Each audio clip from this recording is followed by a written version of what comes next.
What's up, guys? It's Ben with 2020 election predictions, and today I'm going to be comparing a lot of different models, a lot of different kind of polling apparatuses, and a lot of different kind of things that focus on the betting odds. So, Predicted has a map right here, and this is only focused on the betting odds. So, the people working at Predicted don't do anything to kind of change any of these states. This is purely based off the shares that people buy in like Trump or Biden in each of these states. So right now we can see that Trump's at kind of a 43% chance to win, and Biden is at a 60% chance to win.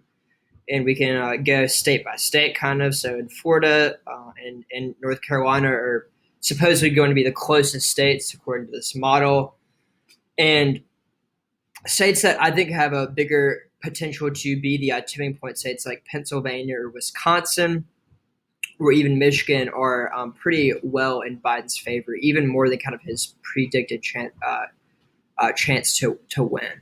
So right now, I want to go through all the different models and see which one that you agree with the most. I think most of these will be in Biden's favor. So if you don't agree with any of the models right now, of course, there's time for them to change. And I think that's why the betting odds are where they are right now, and the models are where they are right now. And if you haven't subscribed yet, please do that right now. I'm at 1,600 subscribers. I want to get to 2,500 subscribers by election day. That'll be a crazy day, and you want to stay tuned to my channel to figure out everything that's going to happen then. So looking at this first one, I think the Economist model gives Trump the least likely amount to win. It gives Joe Biden an 84% chance to win, Donald Trump a 16% chance to win. One thing that is interesting to note is that Trump's chances have improved. He was as low as at 11%, and I think he was even below that earlier. And one thing that's pretty interesting is just even looking at this model, Trump was favored to win in April. So I'm not going to purely discount the Economist model just because it's like so skewed right now. Because when I really thought the election was a toss-up, which was probably before the coronavirus, kind of before all the Black Lives Matter protests, I really do think it was a toss-up, and the Economist model definitely reflects that. So, and we can see also with the popular vote, I don't really think that Trump has a chance to win the popular vote. He didn't win it in 2016, and I don't expect him to win it in 2020. That doesn't mean that he won't win the electoral college. I definitely think that is possible. All right, so next up, we're going to go to the betting odds. If we look at the betting odds right now, they were pretty even about a week ago, like 50 and 49. We can see that they've spread out a little bit more. If you're definitely more of a Trump fan, or you're pretty bullish on Trump's chances to beat Biden, if you think that Biden's going to falter away, you're probably more inclined to trust the betting odds right now. And I think that's kind of what is priced into the betting odds, why the betting odds are where they are, and why you see that Trump definitely is outperforming himself in the betting odds compared to the polls.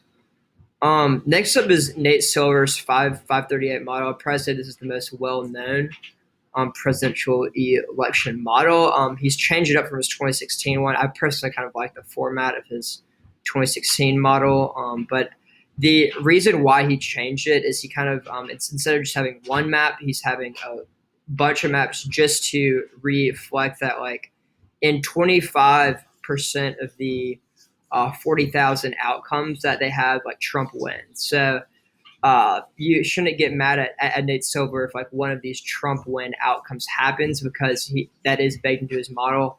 All he is saying is that right now it's 3 times more likely that Biden wins. And you can see a lot more blue right here than the red here. And we can see that over time, Nate Silver's model has remained like pretty constant, but we see it's gone all the way from like 21% to I think 33 or 32%. Right now, you can see Trump's at 25%. So, and with electoral votes, you can see 329 to 209. And at the very end of this video, I'm going to show you my personal prediction right now. And so, yeah. We see that the JHK forecast, this has always been a little bit closer to the Economist model. I think it's kind of been underestimating Trump's chances a little bit, but right now it's actually kind of converging with Nate Silver's model. So I'll be definitely interested to see how much we see that. But they have the closest states right now as North Carolina and Florida, and Georgia as well, which I think is very, very possible too. But some things that I don't agree with this model is they have like Iowa is closer than Ohio. I really don't think the data um, backs this up, but we can see right now that's like 79 to 20% right here. Next up, I just wanted to include this model because I thought it was a little bit comical. It's the lean toss-up model, and it basically just has Biden winning in like a complete landslide, Texas going blue. So I guess if you're really bullish on Biden's chances to win, then you would agree with this model the most. But I think anyone who kind of looks at these models at all, we can see that lean toss-up is the only projection site that has Georgia going blue. So I definitely don't think we should put too much faith into this model, but I think it's important to look at a plethora of things and not just focus on one thing, because I think that's what people did in 2016. They saw that the New York Times said that Hillary Clinton has a 95% chance to win. There's no way that Trump can win. But if you look at other places, I mean, even Nate Silver, give him credit, gave Trump about like a 29% chance to win, which is like a lot better than other people had. And so, yeah. Lastly, before I get to mine, I don't really focus on this a lot because I think it's a little bit just a little bit different. But it's the Cook political report, which is more of an established thing. It's been here for a while, unlike 538, which kind of started about 10 years ago. Right now they have it at 279 to 187 for Trump, which is definitely an improvement for Trump because I think they just gave Florida. It was a lean Democratic state. Now it's a toss-up. But we can see that still here that Biden has his blue wall intact, and that because he has that blue wall intact, he has above 270 votes. So this would, if this map were to be true, this would be the election. And then finally, we have my last model. And before I get to that, I would please remind you all to subscribe. Whether you like Trump or you like Biden, I really try to be balanced here. So no one's going to be happy with me, but I think it's definitely important to get both sides and not to just stay in your echo chamber. So here we go. Right now, I think the election is going to be 219 to 319. And this isn't to say, actually, I'm going to do a quick change here.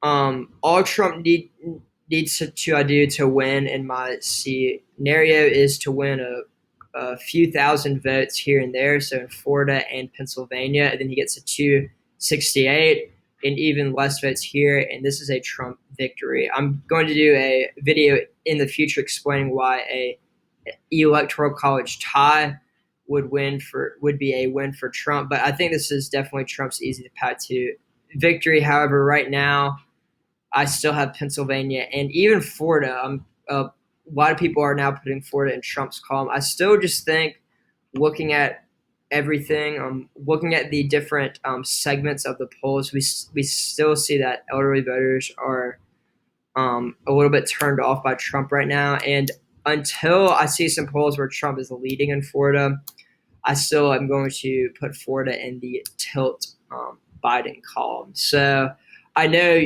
y'all might think I'm crazy right now. If you're definitely bullish on Trump or a Trump fan, the thing you're probably going to agree with the most is the betting odds right now, and they still have Biden up, but there's still a lot of time. And we can see that the betting odds were even. So Trump definitely has a lot of time to increase his margins. I mean, 50 days is a lot. Trump does have the power of the presidency, so anything can happen. I really do expect a lot of October surprises. I think Trump has some aces, maybe some cards up his sleeve. So we will see about that. I really hope that y'all like this video and tune in tomorrow for another video.